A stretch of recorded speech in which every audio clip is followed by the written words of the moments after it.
What's up guys, Team Headshot here, bringing you some more gameplay commentary here today for Modern Warfare 3. I got this gameplay on my friend's account, Solace Warrior. We were playing some COD together, and we were playing at my place, and we both got this gameplay, so I thought, why not chuck it on YouTube, so here it is. But I'm sure most of you aren't here to watch the gameplay, and today's topic on hand, as always, I've got something to talk about, and that is something that has come to my mind whilst playing Call of Duty over the past couple of months, but it really did spring into mind tonight. I wrote it all over my Twitter. I said, look, I honestly believe that the way you play Call of Duty reflects on the type of person you are in real life. You might not agree to this, but just hear me out. Just hear me out.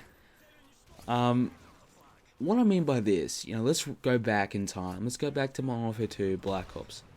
We knew the UMP-45 was overpowered. We knew that 1 minute on YouTube was a problem. We knew that the famous suppressor in Black Ops was overpowered, and we knew the AK-74U.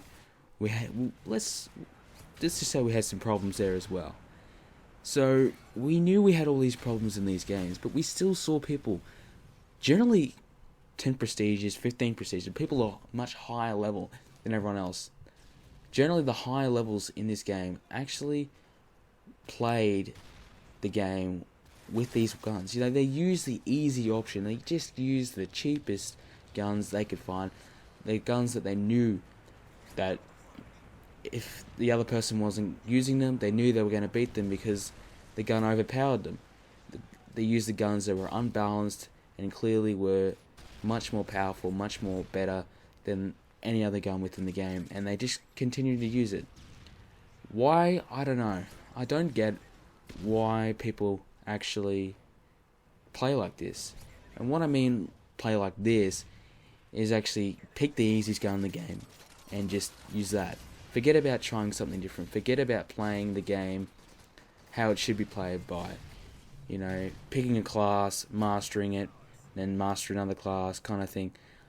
I believe the best way to play this game, and the only way I think you should be playing this game, is give every gun a go. Try different weapons, try different loadouts. Don't stick with the same thing.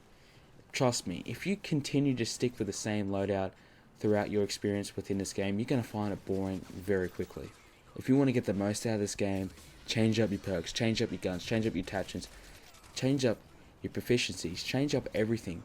Just try it all out. You never know. You might just find the perfect combination that works for you. And you would never have used it unless you changed up your class. And the people who actually go around and use these guns, and what I mean these guns is the overpowered weapons, they're obviously people who take the easy option out in life. And the people who are not willing to try anything different, they're willing just to cruise along and use what everyone else is using. And just people who actually don't care, and who just, use easy. You take the easy option out, as I said. And I guess it would be fair to categorize everyone who uses the UMP in Modern Warfare 3 as that, because we have a lot of younger gamers that don't really understand the game that well, or we have a lot of new players to Modern Warfare 3, and particularly the girl gaming generation are starting to come through. We're seeing a lot of girl gamers coming through on Modern Warfare 3. They're not going to know what to use. And I guess we'll categorize the girl gamers within the casual gamers that are just there to have some fun, pick up a gun, who cares what it is, doesn't matter. But what I mean by the people who take the easy option out, the people who are actually put the time and dedication in, the people on day 3 of the game coming out are level 80, who running around with the UMP silenced, or like I had a guy, 2nd prestige, the game's been out for a week now, and a guy with 2nd prestige running around and search and destroy the UMP silenced. He was level 70 or something, and I'm thinking, what have you learned? If you're continuously using this gun, what's the point? I think once you master a weapon and get gold on it, you should be done with that gun. And that's what I did. I found myself using the SCAR from whenever I got it, whatever level you get it at, till 50 when I got the ACR. And I found by the time that I got to 50, I was done with the scar. I didn't really want to use it again because, I'd done all the challenges with it. I mastered it. I got the 500 kill title for it. I was done with the gun. I was satisfied with it. So, moving on to a different weapon and mastering that again, I've done it all again with the ACR and the M14.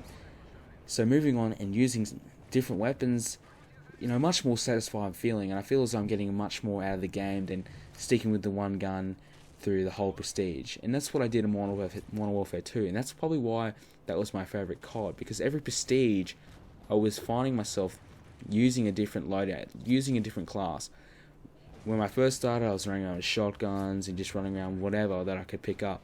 And then in my first Prestige, I was running a sniper and tactical knife, and then my second Prestige was onto assault rifles, and then my third Prestige I was trying out all the other assault rifles that I hadn't used. So I was finding that I was just covering all guns throughout the game. I was getting experience with throughout the whole game, and I think that I really found that my overall game and overall skill ability within Call of Duty greatly increased because I had much more awareness of what each gun was capable of doing. So if it had to be into a situation where you had to pick up the gun, and if you've never used it before, you wouldn't know what to expect, whereas if you're kind of proficient with every weapon within the game, you're going to be much more successful if you have to pick up a gun in a life or death situation within the game. So guys, let me know what you think. I just wanted to quickly touch on someone who actually goes out there and uses the guns that take a lot of skill, like the F2000, the shitty guns in the game, and the single fire guns. The people who go out there and use that, I think the type of person they are, really reflects to that, because they're someone who's dedicated, someone who is actually going to take a risk, and someone who is willing to try something, even though they know it's not very good, even though it may not work out the best for them. They're going to give it a go, give it a crack. So guys, let me know what you think. Does playing style reflect on the type of person you are? I think it does. Let me know what you think. Leave a like if you liked the video, and as always, subscribe for more gameplay commentaries from me in the near future. Thanks guys, and have a great day.